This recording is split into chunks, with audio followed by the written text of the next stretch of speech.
আসসালামু আলাইকুম প্রিয় শিক্ষার্থীবৃন্দ, আমি আব্দুল্লাহ ইসলাম, ফরিদপুর মেডিকেল কলেজে পঞ্চম বর্ষে অধ্যয়নরত।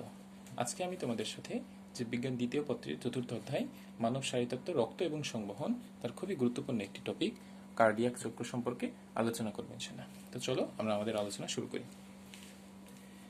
আমরা জানি আমাদের হৃৎপিণ্ডে চারটা প্রকোষ্ঠ থাকে।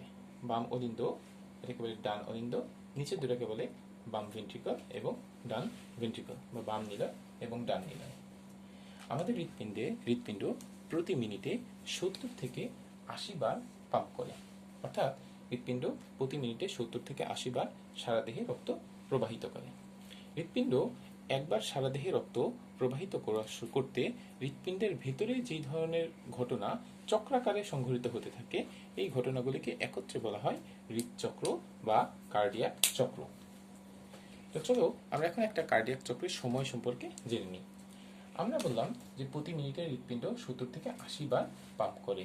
তো এক মিনিটে যদি আমরা গড়ে 75 বার ধরি, তাহলে একটি কার্ডিয়াক চক্র হতে সময় লাগে 0.8 সেকেন্ড, অর্থাৎ হৃৎপিণ্ড একবার পাম্প করতে সময় নেয় 0.8 সেকেন্ড।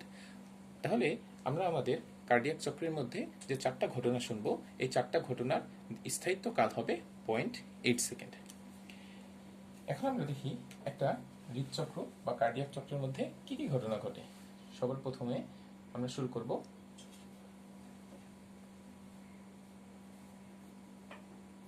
অলিন্দের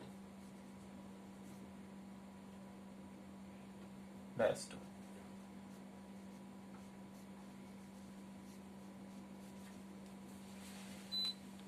আমরা জানি সিস্টোল এবং ডায়াস্টল।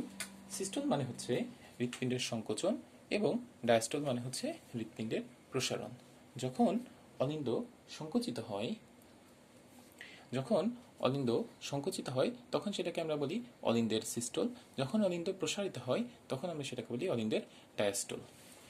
আমাদের কার্ডিয়াক চক্রের যে অবস্থাতে এসে আমাদের হৃদচক্রের যে অবস্থাতে এসে অলিন্দদ্বয় প্রসারিত হয় তখন তাকে বলা হয় অলিন্দের ডায়াস্টল। এই অবস্থাতে কি হয়, অলিন্দ যখন ডায়াস্টল ফেজে আসে অর্থাৎ প্রসারিত হয়, তখন অলিন্দের মধ্যে চাপ কমে যায়। এই চাপ কমে যাওয়ার কারণে অলিন্দের মধ্যে রক্ত প্রবেশ করে। কোথা থেকে রক্ত প্রবেশ করে? ডান অলিন্দের মধ্যে সারা দেহ থেকে আসা কার্বন ডাই অক্সাইড যুক্ত রক্ত সুপিরিয়র এবং ইনফেরিয়র ভেনা কাভার মাধ্যমে প্রবেশ করে, এবং বাম অলিন্দের মধ্যে ফুসফুস থেকে আসা রক্ত, অক্সিজেনযুক্ত রক্ত পালমোনারি ধমনীর মাধ্যমে পালমোনারি শিরার মাধ্যমে প্রবেশ করে।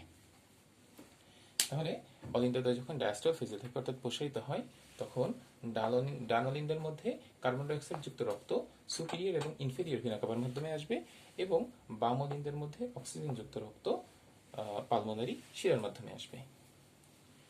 এই অলিন্দের ডায়াস্টল, এই ঘটনাটা সম্পন্ন হয় 0.7 সেকেন্ড ধরে, অর্থাৎ অলিন্দের ডায়াস্টল এর স্থায়িত্ব কাল হচ্ছে 0.7 সেকেন্ড। অলিন্দ যখন সম্পূর্ণ অবস্থায় ডায়াস্টল অর্থাৎ প্রসারিত ফেজ শেষ হয়ে যায়, তখন শুরু হয় অলিন্দের সিস্টোল। তাহলে দ্বিতীয় ফেজ হচ্ছে অলিন্দের সিস্টোল, অর্থাৎ অলিন্দদ্বয় সংকুচিত হয়। এখন যেহেতু অলিন্দদ্বয় রক্তপূর্ণ আছে, তো এই রক্তপূর্ণ থাকার কারণে 0.7 সেকেন্ড পরে অলিন্দদ্বয় সংকুচিত হবে। অলিন্দদ্বয় যখন সংকুচিত হবে তখন রক্ত, আমরা জানি ডান অলিন্দ এবং ডান নিলয়ের মাঝখান থেকে ট্রাইকাসপিড কপাটিকা এবং বাম অলিন্দ বাম নিলয়ের মাঝখান থেকে বাইকাসপিড কপাটিকা, এই দুটো কপাটিকা খুলে যাবে এবং রক্ত ডান অলিন্দ থেকে ডান নিলয়ে এবং বাম অলিন্দ থেকে বাম নিলয়ে প্রবেশ করবে। এই ঘটনাটাকে বলা হয় অলিন্দের সিস্টোল এবং এটার স্থায়িত্ব কাল হচ্ছে 0.1 সেকেন্ড।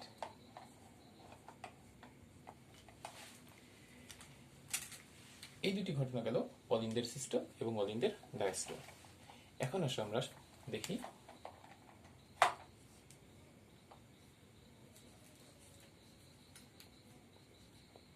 নিলয়ের সিস্টোল।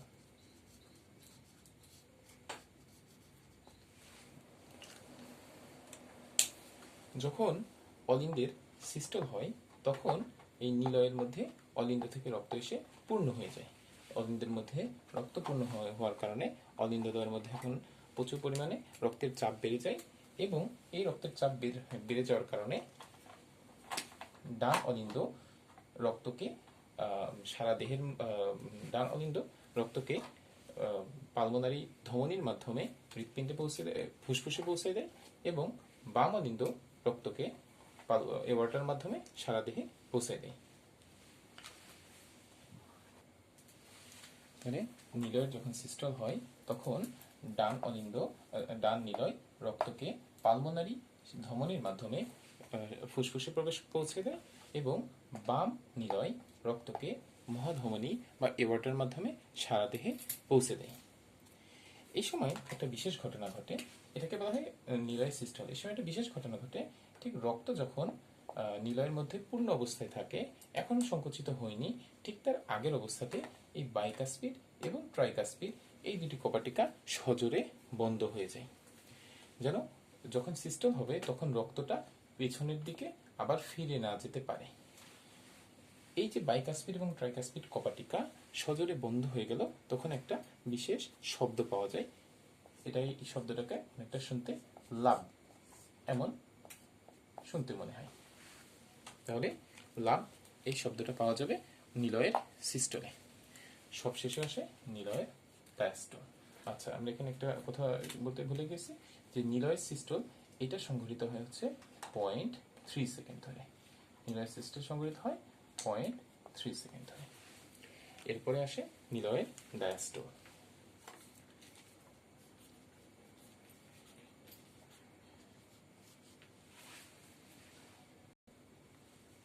মানে নিলয়ের ডায়াস্টল।